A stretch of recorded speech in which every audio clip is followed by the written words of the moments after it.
الرحمن الرحیم۔ Lecture number 3، جماعت نہم، مضمون اردو، سبق ہجرت نبوی، سبق نمبر 1، صفحہ نمبر 3۔ صفحہ نمبر 3 کا پہلا پیراگراف ہم شروع کرتے ہیں۔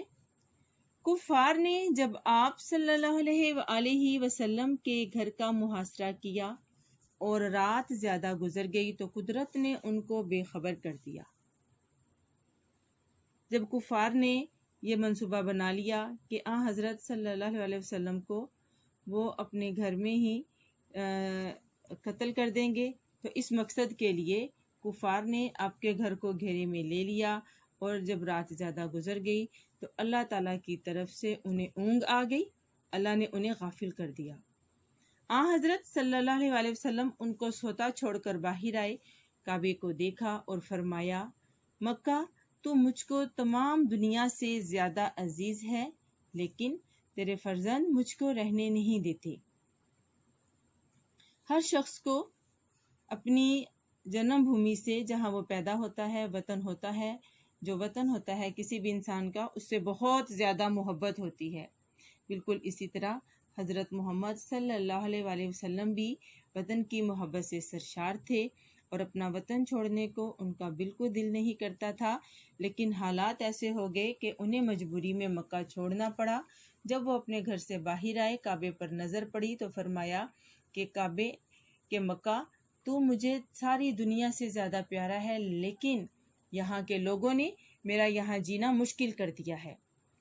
حضرت ابوبکر رضی اللہ تعالیٰ عنہ سے پہلے قرارداد ہو چکی تھی، چونکہ حضرت محمد صلی اللہ علیہ وآلہ وسلم نے حضرت ابوبکر رضی اللہ تعالیٰ عنہ سے پہلے ہی وعدہ کر لیا تھا، ان سے مشورہ ہو گیا تھا، اس لیے وہ بھی ساتھ ہی نکل آئے، اور دونوں صاحب پہلے جبل سور کے غار میں جا کر پوشیدہ ہوئے۔ جبل سے مراد پہاڑ، یعنی کہ جو سور کا پہاڑ تھا، وہاں حضرت محمد صلی اللہ علیہ وآلہ وسلم اور حضرت ابوبکر رضی اللہ تعالیٰ عنہ جا کر چھپ گئے۔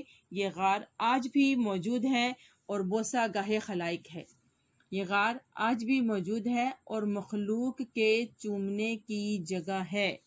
بوسہ گاہ خلائق، بوسہ کا مطلب چومنا، گاہ کا لفظ جہاں بھی آئے گا اس کا مطلب ہوگا جگہ، اور خلائق مخلوق۔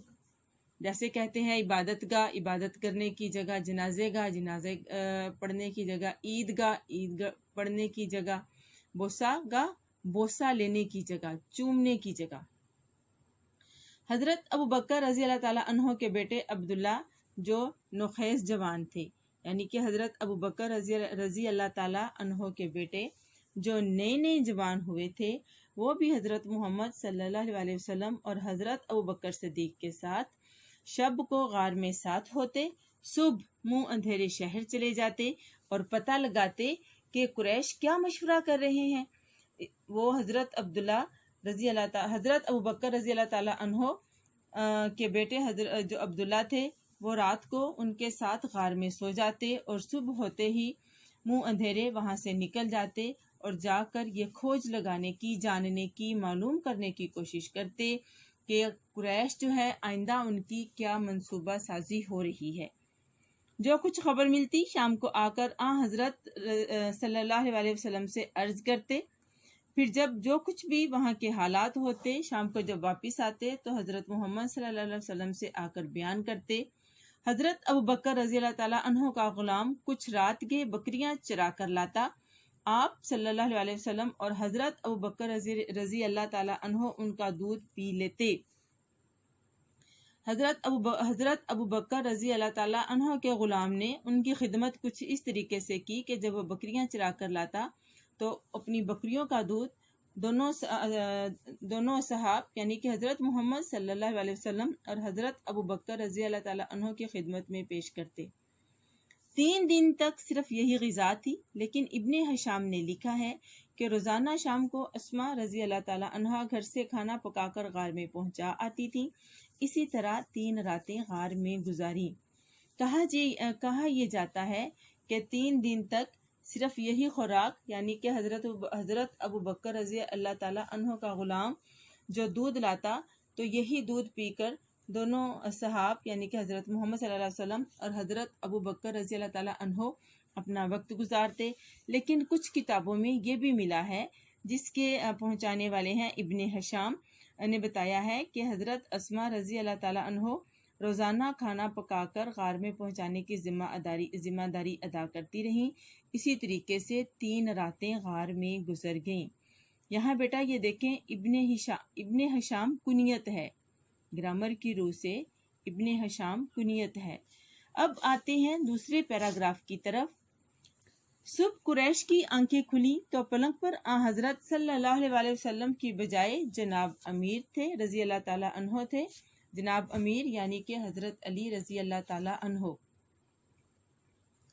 صبح جب دن طلوع ہوا، دن کی روشنی نمودار ہوئی، قریش جاگ گئے تو انہوں نے پلنگ پر حضرت صلی اللہ علیہ وسلم کی بجائے حضرت علی کو دیکھا تو کیا کیا؟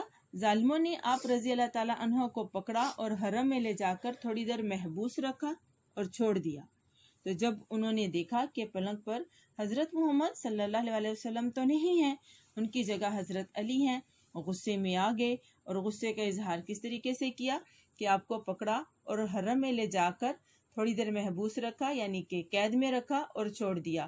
محبوس یہاں پہ حبس سے لیا گیا لفظ ہے اور یہ یعنی کہ قید میں رکھا مفعول ہے یہ۔ پھر حضرت صلی اللہ علیہ وسلم کی تلاش میں نکلے، غصے میں آ گئے اور اس کے بعد حضرت صلی اللہ علیہ وسلم کی تلاش میں نکل کھڑے ہوئے، ڈھونڈتے ڈھونڈتے غار کے دہانے تک آ گئے، یہاں تک کہ تلاش کرتے کرتے غار کے منہ تک پہنچ گئے۔ آہٹ سے مراد قدموں کی آواز۔